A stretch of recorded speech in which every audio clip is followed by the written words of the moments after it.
juga yang dijelaskan nih, maksudnya termasuk karya-karya mahasiswa dan prestasi mahasiswa yang bermanfaat di lingkungan sekitar, di masyarakat. Jadi nggak hanya nanti saat lulus, prospek lulusannya diserap di dunia industri, tapi juga bermanfaat nih Kak Irwan untuk masyarakat di lingkungannya. Nah, pertanyaan selanjutnya ya Pak, di sini ada dari Ajeng Febri 7. Ini juga mungkin mewakili sobat BSI lainnya yang belum memiliki keterampilan di bidang IT. Eh, jadi pertanyaannya untuk yang belum punya basic nih Pak tentang IT, apakah ada pembelajaran dasar-dasar IT di awal perkuliahan? Gitu. Saya belum tahu nih, masih minim banget apa itu teknologi, apa itu IT dan sebagainya gitu Pak. Ini tadi pertanyaan siapa? Dari Ajeng Febri 7. Ajeng. Ajeng ini sebenarnya nyindir saya tuh. Nyindir saya Kak Irwan. Bener loh, nyindir saya. Bener nyindir saya. Jadi gini. Gimana Pak? Kenapa nyindir saya? Satu, SLTA saya adalah STM. Oke. Ya, STM. Kalau sekarang sudah muncul tuh yang namanya STM itu TKJ. Ada hubungannya dengan bidang informatika. Terus rekayasa perangkat lunak yang SMK, ada bidang informatika. Ya, kalau dulu saya STM-nya adalah STM mesin. Nggak pernah dapat pelajaran yang namanya komputer. Ya kan? Nggak pernah belajar yang komputer. Makanya ketika Ajeng ini bertanya, saya selalu ingat tuh pertama kali saya kuliah. Dosen saya itu tanya begini, siapa yang belum pernah megang komputer? Wah, termasuk tangan saya itu saya angkat tinggi-tinggi. Bener, Dan kan? Bapak untuk mengembangkan dirinya mengikuti perkuliahan atau update teknologi gimana tuh Pak? Oke, yang pertama, ini terobosan dari Universitas Bina Sarana Informatika. Ketika ingin masuk di Universitas Bina Sarana Informatika, kenapa harus memiliki laptop? Karena kurikulum yang ada di program studi informasi ini sifatnya teori dan aplikatif. Teori juga iya, tapi harus diimplementasikan atau dipraktekkan. Nah, kalau tidak memiliki perangkat komputer, ya agak sulit gitu kan. Tapi Universitas Bina Sarana Informatika juga bijak. Komputernya tidak harus milik sendiri kan, ya kan? Bisa dari kakaknya, bisa dari saudaranya gitu kan. Yang penting nanti bisa berbagi pakai gitu kan. Nah, ketika nanti sudah memiliki kemampuan, kalau saya punya bayangan gini Kak Reti, ketika mahasiswa ini sampai dengan semester 4 ya, semester 4, fokus, motivasinya tinggi, saya yakin peluang untuk mendapatkan pekerjaan itu lebih cepat. Sebagai contoh, karena sampai semester 4 ini mahasiswa sudah mampu membuat suatu aplikasi. Ya kan? Mampu membuat suatu aplikasi. Nah, ketika sudah memiliki karya seperti itu, ya mahasiswa langsung go aja gitu kan. Go kemana? Ke dunia industri gitu kan. Banyak lowongan, ya kan. Saya itu tiap hari dapat kareti email masuk dari link ya, link itu berbagai lowongan di bidang informatika. Salah satunya adalah programmer. Nah, programmer ini bagian dari program analis. Jadi kalau program analis ini sebenarnya ada jenjang karirnya Kak Reti. Jadi kalau mahasiswa SI pengen menjadi seorang program analis, ya tahapannya ya salah satunya bisa menjadi seorang programmer. Nah, nanti dengan sendirinya profesi program analis itu bisa diraih.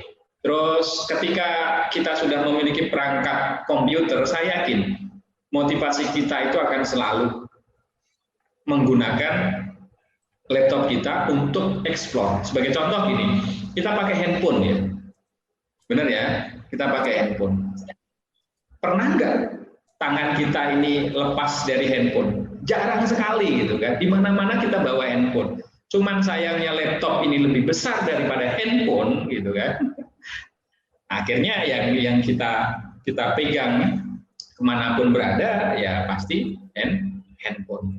Nah, tapi handphone ini juga sudah bisa mewakili. Contoh, kalau kita ingin literasi digital, mengeksplor pengetahuan, mengeksplor wawasan, kita bisa menggunakan handphone. Tapi ketika kita ingin mencoba mengeksplor terkait dengan penggunaan handphone, ya penggunaan laptop, misalnya Microsoft Word, Microsoft Excel, atau produk-produk Office lah, gitu kan, ya mau nggak mau kan kita harus menggunakan laptop. Nah, di mata kuliah program studi informasi itu di dasar-dasarnya memang sudah ada. Sebagai contoh, dasar pemrograman, ya dasar pemrograman.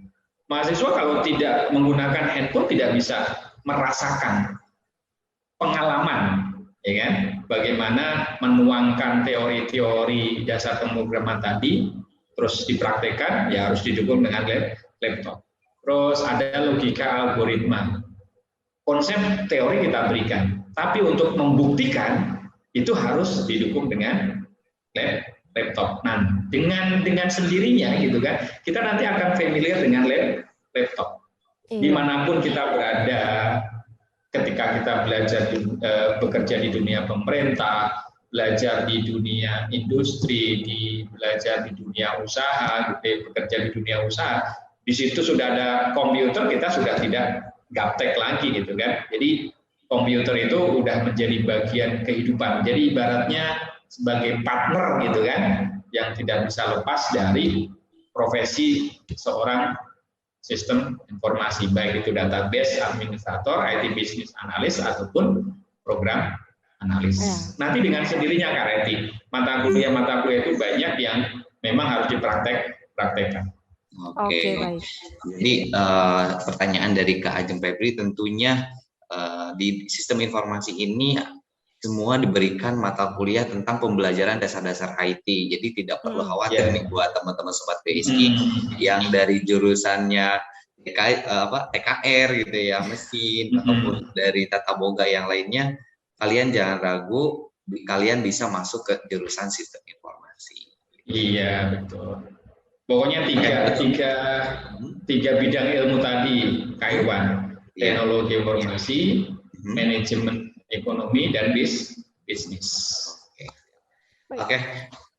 Karena waktu kita sangat terbatas nih Pak Sriadi. Tapi alhamdulillah dari awal sampai sekarang semua informasi yang tentunya dipertanyakan oleh calon mahasiswa baru di Universitas BSI tentunya sudah ditanyakan dan sudah dijawab juga oleh Pak Sriadi. Nah, di akhir acara ini mungkin pengen ada closing statement nih dari Pak Sriadi, khususnya untuk calon mahasiswa baru di Universitas BSI yang ingin masuk ke prodi sistem informasi ini, Pak. Terima kasih nih. Buat memberikan semangat ya, bisa memberikan semangat buat generasi muda yang nanti memilih program studi sistem informasi. Saya ingin menayangkan nih, karena ini terkait dengan profil lulusan, ya, di dunia kerja seperti apa. Nah, kita punya data Kak Reti. Oke. Ya kan? Jadi boleh gini, Pak, singkat saja, gimana? Program studi sistem informasi ini kan open minded ya, open minded. Jadi pasti akan punya relasi dengan luar gitu kan, yang bisa menjembatani kita agar kita bisa mengemas kurikulum, bisa mempersiapkan metode pembelajaran dengan baik. Yang pertama ini Kak Reti, kita punya relasi ini kita peroleh ya, di informasi ini sudah ditampilkan ya, banyak sekali sebenarnya posisi bidang informatika. Oke. Ya, ini di sini sudah ada kualifikasinya S1. Kalau sudah memiliki pengalaman, gaji minimalnya berapa, gaji maksimalnya berapa. Saya ambil yang berhubungan dengan program studi informasi. Ada analis program. Mungkin Pak Sri, mohon maaf bisa di Zoom lagi, karena kalau di Instagram itu Sobat BSI nanti nggak kelihatan nih masalah gaji nih, berapa sih nanti saya dapetin gitu ya. Ini udah kelihatan nggak kira-kira ya? Oke, lumayan Pak. Lumayan ya. Nah, ini ada analis program. atau dikenal juga software engineer ya. Nah, ini kualifikasinya S1, gaji minimal itu 7 juta, maksimalnya 15 juta. Nah, terus karena kita tadi sudah memiliki web programming, mobile programming, nah, ini bisa menjadi junior back-end developer. Jadi minimal 6 juta gajinya, terus maksimal 8 juta. Terus kita juga, karena kita full stack ya, kita memberikan materi ke mahasiswa itu full stack, bisa back-end, bisa front-end. Jadi kalau misalnya nanti mahasiswa ada peluang sebagai back-end developer, ini minimal gaji 8 juta, maksimal 12 juta. Nah, yang tadi nih, bisnis IT business analyst atau bisa juga disebut dengan sistem analis, kalau sudah punya pengalaman 3 sampai 6 minimal 9 juta, maksimal 12 juta. Nah, ini Kak Reti yang kita jadikan referensi. Dari sekian banyak ini, kenapa kita coba memilih 3 analis program analis tadi ya, terus bisnis IT atau sistem analis, terus yang database administrator Kak Reti. Nah, ini Kak Reti. Ya, database administrator, kualifikasi S1. Nah, ini gaji minimal 10 juta. Maksimal 19 juta. Ayo, kira-kira mau milih yang mana? Peluangnya ada. Ya, terus yang terakhir dari saya Kak Reti. Ya, gimana Pak Sri? Nah, ini juga berbasis data Kak Reti. Ya. Sampai dengan tahun 2027 itu ada peluang 5 juta posisi di bidang informatika. Nah, di dalamnya ada peluang lulusan dari program studi sistem informasi. Makanya jangan disia-siakan. Perkembangan teknologi selalu dibutuhkan, baik itu di dunia pemerintah, dunia usaha dan industri. Artinya, produk teknologi yang dikeluarkan oleh program studi sistem informasi tidak pernah akan mati, selalu dibutuhkan. Nah, jadi selama ada proses bisnis, ya selama ada proses bisnis, selalu ada dunia pemerintah. Ini bidang sistem informasi itu pasti selalu dibutuhkan. Betul. Jadi nggak usah ragu, nggak usah pesimis. Yang penting ada motivasi, critical thinking-nya dibangun, problem solver-nya harus dikembangkan, dikombinasi dengan profesi tadi, ada program analis, IT business analyst, database administrator, itu bisa merebut peluang di bidang informatika. Terima kasih Kak Reti, Kak Irwan. Oke, terima kasih Pak Sriyadi atas penjelasannya, dan kepada Sobat BSI tadi jangan hanya tergiur dari nominal gaji yang akan didapatkan, kita harus belajar dulu. Makanya itu kalau misalnya mau menjadi 3 lulusan yang paling dicari di masa mendatang, jangan lupa bergabung di program studi Sistem Informasi UBSI. Begitu ya Pak Sriyadi ya? Oke, siap. Terima kasih Pak Sriyadi atas terima kasih Pak Sriyadi. Sehat-sehat selalu. Amin. Amin, terima kasih Pak Sriyadi. Ya. Oke, Kak Reti, selanjutnya nih, mungkin dari Sobat BSI sudah ada gambaran nih mengenai sistem informasi. Ya, betul. Tapi Kak Irwan nih, tadi kan kalau Pak Sriyadi menjelaskan tentang program studi ya. Iya, betul. Nah, itu kan dari segi akademik nih. Nah, kalau misalnya dari segi non-akademik atau misalnya nanti Sobat BSI sudah ada yang mempunyai bisnis kecil-kecilan atau bisa basic-basic program, punya aplikasi-aplikasi kecil atau mau mengembangkan dunia karirnya gitu ya. Misalnya kuliah sambil bekerja, apakah UBSI mensupport keinginan Sobat BSI untuk di luar dari perkuliahan aja nih Kak Irwan? Oke, betul. Jadi memang ada salah satu lembaga yang mendukung kegiatan-kegiatan mahasiswa tersebut. Salah satunya ada BSI Entrepreneur Center, kemudian Career Center, dan tentunya akan lebih didetailkan dalam video berikut. Oke. Era digitalisasi Indonesia berjalan sangat pesat, menuntut Indonesia harus siap bertransformasi ke revolusi 4.0. Sumber daya manusia Indonesia dituntut untuk unggul dan kompetitif dalam menghadapi era industri 4.0. Dalam mendukung lulusan unggul di era 4.0 saat ini, UBSI membekali mahasiswanya dengan membentuk 4 unit bagian khusus yang berkonsentrasi terhadap peningkatan kualitas mahasiswanya.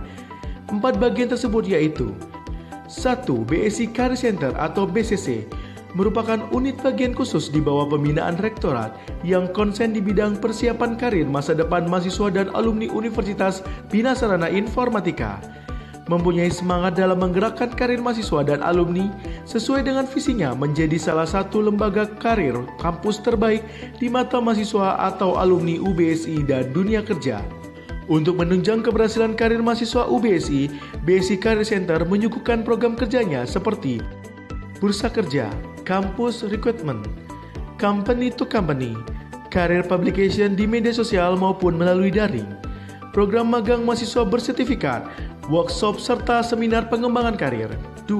BSI Entrepreneur Center merupakan unit bagian khusus di bawah pembinaan rektorat konsen dalam bidang kewirausahaan untuk mendorong mahasiswa UBSI untuk menjadi entrepreneur muda. BEC memainkan perannya di mahasiswa dengan menciptakan dan membentuk calon-calon entrepreneur muda BSI yang peduli, kreatif dan mandiri, menjadi mediasi dan fasilitator pengembangan wirausaha mahasiswa dan alumni UBSI. BEC juga berperan menjalin kerjasama dengan dunia usaha, perbankan, dan industri untuk mengembangkan wirausaha mahasiswanya dengan semangat trust and honestly. 3. BSI Innovation Center yang merupakan platform yang mewadahi karya ilmiah Sivitas Universitas Bina Sarana Informatika dalam menghasilkan produk nyata yang dapat bermanfaat bagi dunia industri maupun masyarakat. 4. BSI Startup Center atau BSC merupakan unit bagian yang dibentuk oleh Rektorat Universitas Bina Sarana Informatika yang bergerak di bidang startup. Tujuan dari dibentuknya bagian ini adalah menumbuhkan atmosfer startup berbasis ekonomi kreatif dan inovatif di kalangan mahasiswa, dosen, dan alumni. Demikian komitmen dan keseriusan Universitas Bina Sarana Informatika dalam mencetak sumber daya manusia yang handal dan siap bersaing di era industri 4.0 dengan menghadirkan unit bagian khusus untuk memfasilitasi kebutuhan terkini mahasiswanya. Kuliah, BSI aja!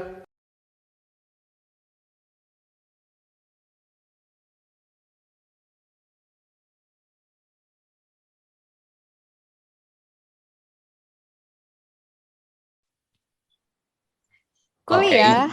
BSI aja. BSI aja. Oke, jadi itu Kak Reti. Jadi ada 4 lembaga yaitu BEC, BCC, kemudian BIC dan BSC, BSI Startup Center. Betul. Nah, kalau misalnya tadi yang sudah dijelaskan oleh Kak Irwan dan videonya juga sangat mendukung, nantinya lulusannya mau ia mengembangkan startup atau mau fokus di bidang pekerjaan, karir, dan sebagainya maupun bisnis. Nah, sesuai dengan apa yang tadi Pak Sri juga jelaskan, bidang teknologi gitu ya, dan juga apa yang diberikan dari BSI Center sendiri gitu. Nah, kalau kita sudah mempunyai bisnis nih Kak Irwan nih, kecil-kecilan, bagaimana sih supaya kita bisa mengembangkan bisnis kita itu step by step untuk menjadi lebih besar lagi dari sebelumnya? Itu untuk mahasiswa yang sudah mempunyai bisnis tersebut, kemudian ingin dikembangkan, kami juga punya lembaga nih. Ya, tentunya mahasiswa selain belajar, kita juga dididik kembali untuk mengembangkan bisnis-bisnisnya, yaitu melalui inkubator nih ya. Jadi untuk lengkapnya, simak video inkubator berikut. Penguasaan dan penerapan ilmu pengetahuan dan teknologi atau IPTEK, dalam hal ini penciptaan produk inovasi, merupakan bagian yang tidak terpisahkan dari pembangunan nasional. Pengalaman beberapa negara maju menunjukkan bahwa pertumbuhan ekonomi dan kemajuan berakar pada kemampuan dan cara pandang terhadap inovasi teknologi yang dimiliki oleh suatu bangsa. Di era perdagangan dan pembangunan ekonomi yang akan datang, Indonesia tak mungkin lagi hanya mengandalkan industri-industri konvensional. Dalam rangka membangun iklim yang kondusif untuk tumbuh dan berkembangnya perusahaan pemula berbasis teknologi, Universitas Bina Sarana Informatika dengan bangga menghadirkan Inkubator Center UBSI. Inkubator Center UBSI merupakan lembaga inkubator bisnis teknologi yang berperan sangat penting Karena pada umumnya perusahaan pemula sangat rentan terhadap kegagalan, terutama di fase awal pendirian. Melalui IC UBSI memberikan inkubasi seperti pendampingan bisnis, coaching system, business matching, fasilitasi pengembangan produk, memberikan akses kelembagaan keuangan dan pemasaran yang diberikan ke perusahaan pemula berbasis teknologi. Dengan itu, maka mereka mampu meningkatkan kualitas bisnis dan akhirnya dapat meningkatkan perekonomian nasional. Inkubator Bisnis UBSI, make your business come true.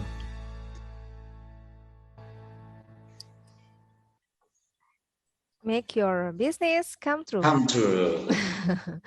Oke. Tadi dari BSI Center sudah, dari BSI Inkubator sudah gitu ya. Dan sekarang tadi sempat lihat nih di live chat kalau misalnya ada yang nanya, dulu pas saya kuliah itu nggak ada kayaknya program studi sistem informasi. Berarti ini ada alumni yang lagi gabung di sini. Halo para alumni, kakak-kakak kelas semuanya. Semoga sudah mendapatkan pekerjaan atau bisnis yang diimpikan. Tapi kita juga mau kasih tahu nih bagaimana supaya teman-teman alumni bisa terikat hubungannya baik dari pihak kampus ataupun sesama alumni nih untuk tahu update tentang informasi seputar BSI. Jadi sobat BSI yang sudah alumni bisa bergabung di komunitas alumni UBSI dan bisa bergabung di aplikasi My Alumni UBSI juga. Informasi lebih lengkapnya yuk kita sama-sama kita lihat video yang berikut ini.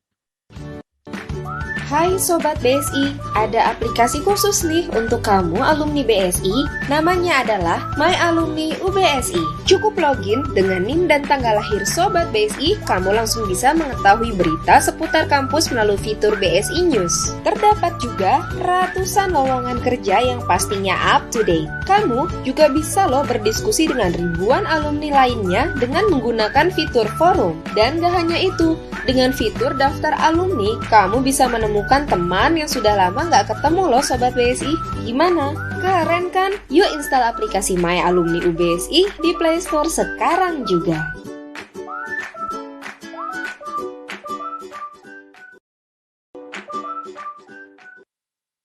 Oke, jadi tentunya buat para alumni nih yang mau komunikasinya masih terjaga, ingin komunikasi selalu dengan alumni-alumni BSI lainnya, langsung saja install aplikasi My Alumni UBSI. Oke.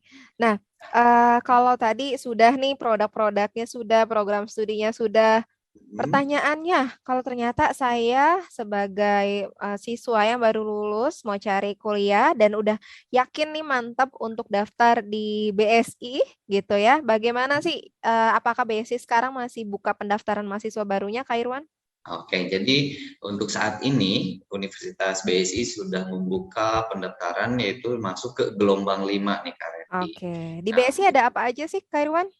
Nah, untuk di BSI kita ada 3 fakultas. Fakultas yang pertama adalah, nah ini Kak Reti, itu bisa dilihat di layarnya. Oke. Ada 3 fakultas. Jadi yang pertama ada Fakultas Teknik dan Informatika yang sesuai tadi dijelaskan oleh Pak Sri, salah satunya adalah program studi Sistem Informasi.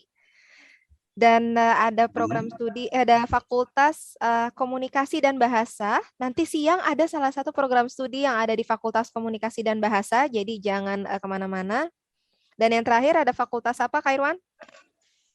Ada Fakultas Ekonomi dan Bisnis, Kak. Betul. Dan dalam rangkaian acara Hangout ini ada kita ngobrol-ngobrol dengan ketua program studi dari masing-masing program studi favorit yang ada di UBSI. Jadi jangan sampai kelewatan semuanya. Dan untuk cara pendaftarannya gimana nih Kak Irwan? Untuk cara pendaftarannya, Sobat BSI, yang mau mendaftar langsung ke BSI, tinggal install aja aplikasi yang namanya PMB UBSI yang bisa di-download di Play Store. Nah, untuk informasi lebih lengkapnya simak video berikut ini. Susah daftar kuliah dan harus nyamri, udah gak zaman. Aplikasi PMB UBSI bisa jadi solusi. Tinggal download dan install aplikasi PMB UBSI di Google Play Store di HP-mu. Setelah menerima informasinya, perhatikan materi yang akan diujikan. Login ke aplikasi, klik ujian saringan, kerjakan, dan tunggu hasilnya. Jika lulus, jangan lupa segera daftar ulang ya. Gimana? Gampang kan? Kuliah BSI aja. Gampang dong ya. Jadinya lewat aplikasi aja, dan kalau misalnya Sobat BSI ada yang kesulitan dalam proses pendaftarannya, bisa langsung klik link yang ada di bio @kuliah_bsi aja. Nanti di situ akan dipilih Sobat BSI ingin kampus mana dan langsung chat dengan admin petugas kampus yang dituju gitu ya. Nah, Kak Irwan, tadi kita sudah bicara seputar BSI pendaftarannya gitu ya.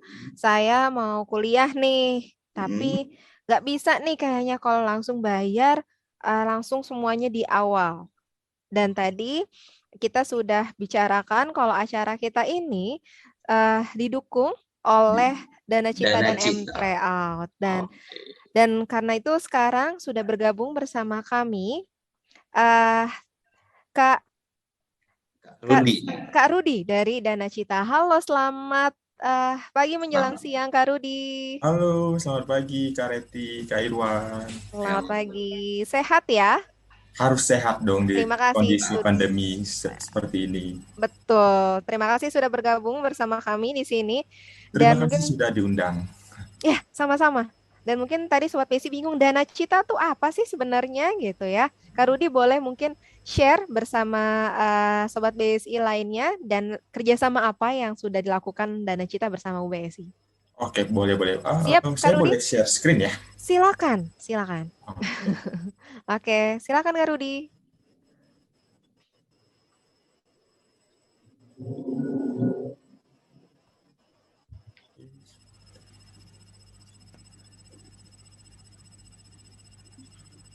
Oke, nah mungkin dari Sobat BSI memang ada sebagian dari Sobat BSI ada yang sudah pernah mendengar atau mengenal Dana Cita, tapi mungkin ada sebagian juga yang masih belum tahu nih apa sih Dana Cita, apa sih hubungan Dana Cita dan BSI. Nah ini perkenalan singkat saja tentang Dana Cita. Jadi Dana Cita itu adalah perusahaan yang berbasis teknologi dengan misi untuk memperluas akses pendidikan di Indonesia. Kenapa kita berfokusnya ke pendidikan? Karena kita percaya bahwa di sini seluruh generasi muda di Indonesia itu berhak untuk mendapatkan pendidikan yang setara dengan memberikan solusi pembayaran pendidikan secara bertahap. Nah, untuk saat ini, untuk Dana Cita sendiri telah bekerja sama dengan 50 perguruan tinggi di Indonesia, termasuk dengan BSI. Ini kerjasama dengan BSI sendiri sudah terjalin sejak bulan Mei untuk memberikan kemudahan pembiayaan bagi Sobat BSI yang ingin menempuh pendidikan di BSI. Nah, ini mungkin kata atau mungkin lebih tepatnya itu testimoni dari teman-teman kita dari Presiden University dan Universitas Tarumanegara yang sudah merasakan manfaat pembayaran secara bertahap Dana Cita. Mungkin kalau bisa dirangkum, ini mereka mengatakan bahwa proses di Dana Cita itu mudah, syaratnya juga mudah serta sangat membantu, terutama dalam kondisi yang tidak menentu saat ini, sehingga bisa berfokus untuk mengikuti perkuliahan tanpa terbebani atau masih memikirkan untuk masalah biaya kuliah. Nah, mungkin akan ada yang bertanya-tanya nih, apa sih keunggulan dari Dana Cita? Kenapa sih harus menggunakan Dana Cita? Di sini saya bisa memberikan 5 keunggulan dari Dana Cita. Yang pertama, tentu saja tanpa jaminan. Jadi teman-teman Sobat BSI tidak perlu melampirkan atau menyerahkan seperti sertifikat BPKB motor, mobil, ataupun jaminan-jaminan lainnya. Jadi Dana Cita itu bisa dibilang zona bebas jaminan. Nah, yang kedua adalah tanpa DP, dan yang ketiga bisa mengajukan hingga 100% biaya pendidikan yang dibutuhkan Nah, mungkin ini yang keempat ini mungkin yang sudah berhubungan juga nih, yang seperti yang di-share oleh Pak Sriyadi tadi, untuk proses pengajuan di Dana Cita itu memang tidak akan ada tatap muka, akan dilakukan secara online. Ini akan memang didukung juga oleh teman-teman kita yang bekerja di bidang IT atau di bidang sistem informasi, sehingga ini bisa dilakukan secara online, serta ini dilakukan dengan cepat dan mudah. Nah, di sini dapat merasakan manfaat untuk pembayaran hingga 6 bulan per semesternya. Nah, untuk Dana Cita sendiri kita sangat patuh dengan regulasi-regulasi yang ada di Indonesia, di mana kita sudah terdaftar dan diawasi oleh Otoritas Jasa Keuangan serta sudah tersertifikasi ISO 27001 sebagai pertanda pelaksana praktek keamanan informasi. Jadi untuk semua informasi yang ada masuk di Dana Cita atau informasi dari Sobat BSI itu akan sangat aman, tidak akan terjadi kebocoran informasi-informasi. Nah, untuk pilihan program pembiayaan untuk calon pelajar atau mahasiswa baru beserta dengan mahasiswa aktif yang dari semester 2 sampai dengan semester 8 itu bisa memilih program pembiayaan reguler 6 bulan dengan biaya platform sebesar 1,5% per bulan. Nah, mungkin ini gambaran biar lebih jelas lagi. Misalnya ada Sobat BSI yang ingin mengambil program studi sistem informasi. Nah, kalau misalnya ingin mengambil program studi sistem informasi itu akan membayarkan secara cash sebesar Rp4.880.000. Mungkin itu akan terasa berat ya, apalagi di kondisi yang tidak menentu saat ini, sehingga teman-teman juga bisa merasakan manfaat dari pembayaran secara bertahap selama 6 bulan dengan melakukan pembayaran yang lebih ringan sebesar Rp910.000, 910,930 rupiah per bulannya. Nah, ini mungkin kalau dari Sobat BSI yang sudah penasaran gimana sih cara melakukan pendaftaran di Dana Cita, ini Sobat BSI bisa mengikuti 3 langkah proses pengajuan yang sangat mudah. Yang pertama, tentu saja mengakses website PMB BSI dan memilih metode pembayaran Dana Cita. Selanjutnya, men-screenshot halaman tagihan virtual account BSI. Yang kedua adalah melengkapi formulir pengajuan Dana Cita serta mengupload tagihan melalui link danacita.co.id/partner/bsi/. Yang ketiga, untuk proses aktivasi program pembiayaannya itu akan memakan waktu 2 hari kerja. Nah, untuk jika nanti sudah siap untuk dilakukan aktivasi, teman-teman akan melakukan penandatanganan dokumen perjanjian sebagai bukti dokumentasi persetujuan terhadap program pembiayaannya. Nah, untuk ketentuan mendaftarnya sendiri di sini tentu saja sudah Sobat BSI sudah diterima atau sedang dalam proses mendaftarkan diri di BSI. Yang kedua adalah jika Sobat BSI masih di bawah 21 tahun, ini harus mengajukan bersama dengan wali. Untuk walinya sendiri di sini disyaratkan harus sudah berusia 21 tahun ke atas dan memiliki penghasilan. Nah, untuk dokumen penting nih saat melakukan pengajuan ke Dana Cita, yang pertama itu ada foto KTP dan selfie pelajar. Yang kedua adalah foto KTP dan selfie wali. Ini untuk wali diingatkan kembali harus sudah berusia 21 tahun dan memiliki penghasilan. Yang ketiga adalah tagihan biaya pendidikan dari BSI, dan yang keempat adalah bukti penghasilan seperti slip gaji atau rekening koran 1 bulan terakhir. Nah, mungkin merangkum aja untuk pertanyaan-pertanyaan yang sering ditanyakan ke Dana Cita. Yang pertama terkait dengan pencairan biaya pendidikan ini. Untuk pencairannya itu akan disalurkan langsung ke rekening kampus atau rekening BSI, jadi tidak ditransfer ke rekening pribadi mahasiswa ataupun wali, karena di sini kami Dana Cita sangat ingin dana yang disalurkan itu dapat menunjang atau dapat membantu sobat BSI atau teman-teman untuk meraih cita-citanya. Yang kedua, apakah Dana Cita akan memberikan notifikasi jika aplikasi disetujui? Ini tentu saja kita akan memberikan pemberitahuan atau notifikasi melalui SMS ke nomor mahasiswa dan wali. Serta untuk kapan tanggal jatuh tempo pembayaran.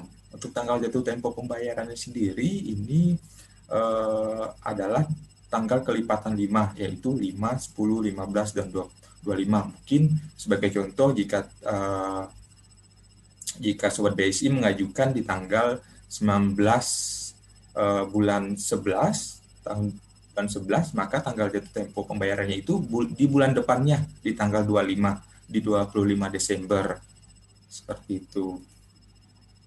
Nah, untuk kebijakan refund-nya sendiri ini untuk saat ini memang untuk kebijakan refund-nya tidak ada refund atas besaran cicilan yang sudah dilakukan ke Dana Cita, serta tidak ada refund juga untuk besaran apa yang sudah dicairkan atau disalurkan oleh Dana Cita ke pihak kampus. Oke, mungkin kalau ada dari Sobat BSI yang masih penasaran nih tentang Dana Cita, ingin mengenal lebih jauh, lebih intim lagi dengan Dana Cita, bisa langsung ke link ini di danacita.co.id/s/jadwalkan sesi, atau bisa menghubungi kami melalui nomor WhatsApp di sini. Begitu, Kak Reti. Oke, terima kasih Mas Rudi. Jadi diinformasikan lagi bagi Sobat PSI yang ingin langsung via WhatsApp gitu ya, boleh ditampilkan Kak Rudi. Nomor WhatsApp-nya ada di 0812-1858-8700. Begitu ya? Betul sekali. Iya, jadi nanti bisa langsung tanya-tanya kepada pihak Dana Cita mau daftar BSI tapi mau dicicil aja via Dana Cita, silakan. Oh ya, Kak Rudi, ini sebagai informasi juga bisa ya khusus untuk mahasiswa yang sudah aktif di BSI, tidak hanya untuk mahasiswa baru? Betul.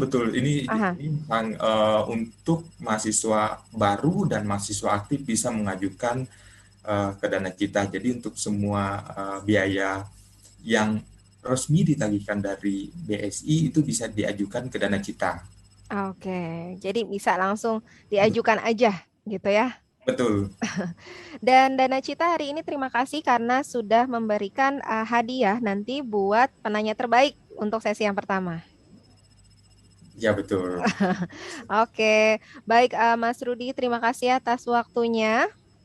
Ya, terima kasih sudah diundang Kak Reti. Terima kasih, sehat-sehat selalu. Sehat-sehat selalu juga Kak Reti dan Kak Irwan. Ya, terima kasih. Terima kasih. Oke, baik.